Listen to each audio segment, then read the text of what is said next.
Good morning. Are you ready? Ready for what? Not really. We're ready for what? But maybe we should start with the beautiful song that the choir gave us.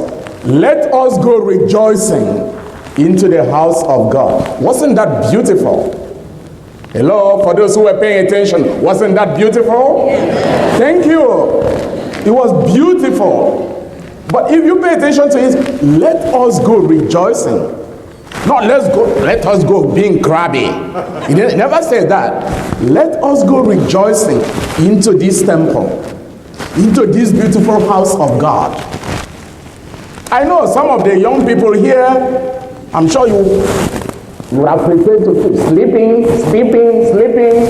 but mom said, hey, let's go to the house of the Lord. And you got mad. But you hear what they say? Those who enter here should rejoice and be glad. Amen? Amen. All right, start smiling. And then when you go home, give mom a big hug for waking you up and making you to come into this house of God. Tell mom, thank you. Give dad high five. Thank you for bringing me to the house of God. Because this is where joy is. This is where salvation is.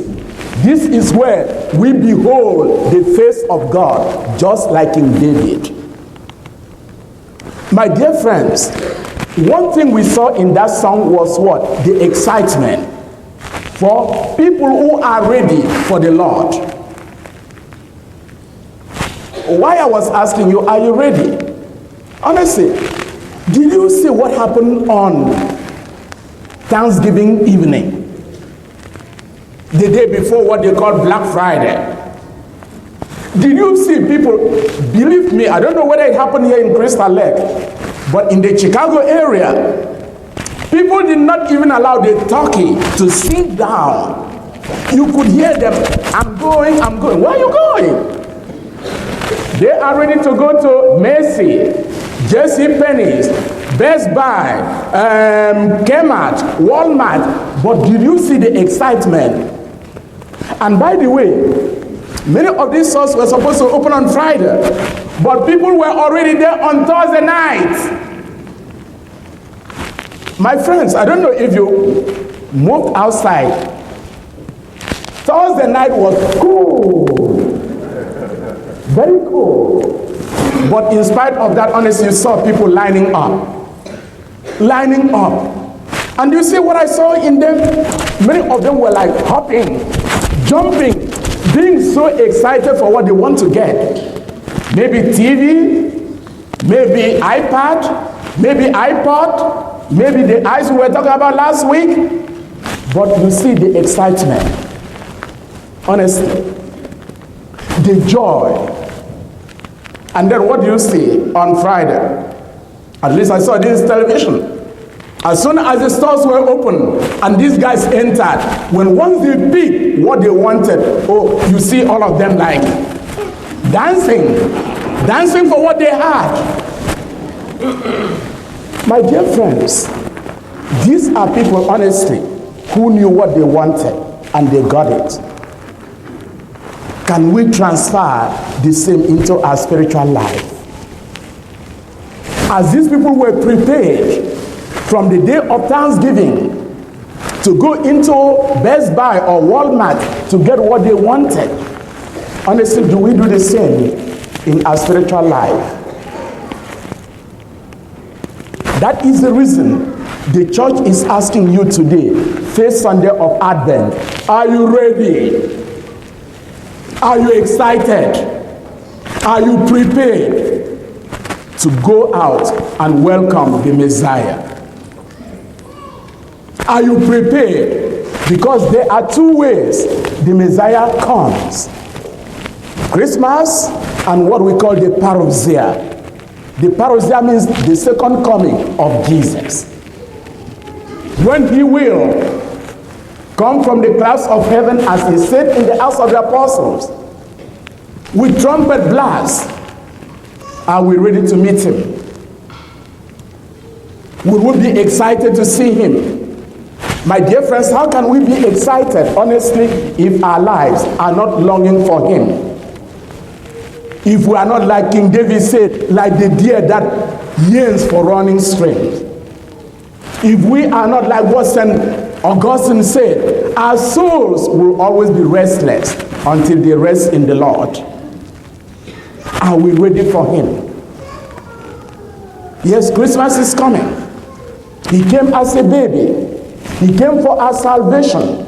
He came, and of course we saw what happened to him, like we pointed to the cross. He came. People judged him. People condemned him. He did not say anything, but in the second coming it will be different. When he comes from the clouds of heaven, read Matthew chapter 25.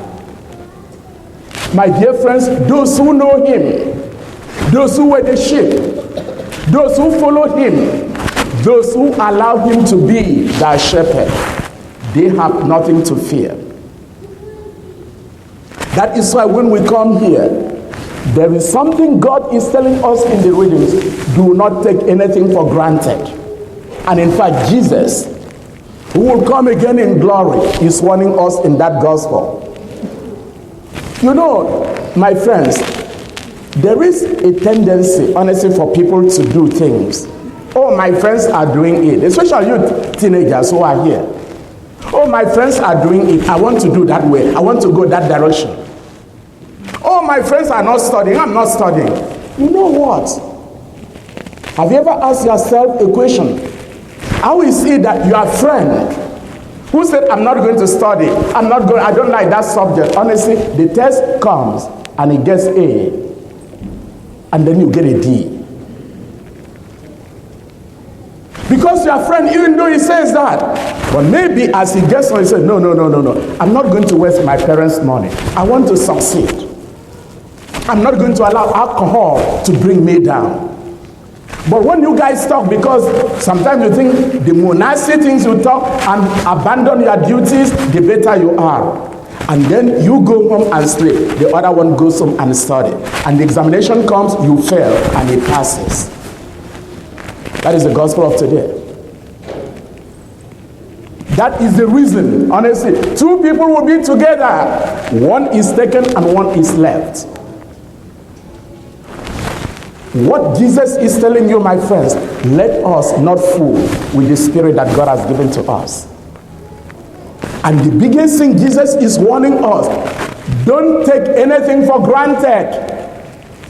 Don't take your spiritual life for granted. Don't take the calling of God for granted. Don't take the gift of God for granted. God is with you if you move to him. Because St. James says in the scriptures, the nearer you go to God, the nearer God comes to you. Amen? Amen? That is true. Don't take anything for granted. My dear friends, you are doing well here in this church. Seriously, since I started coming here for a month ago, I see that spirit here. But my question is, honestly, can we say that everybody is in that spirit? Like many people come here, most of the people here are excited. Are you among those who are excited to meet the Lord? Are you?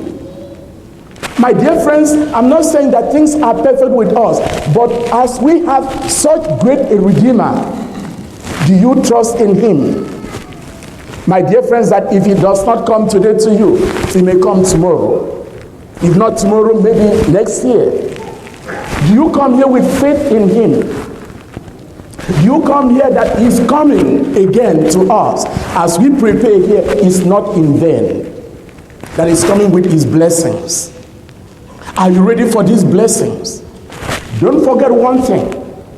The good Lord will do his part, but you must also do your part. Amen? Amen? Amen?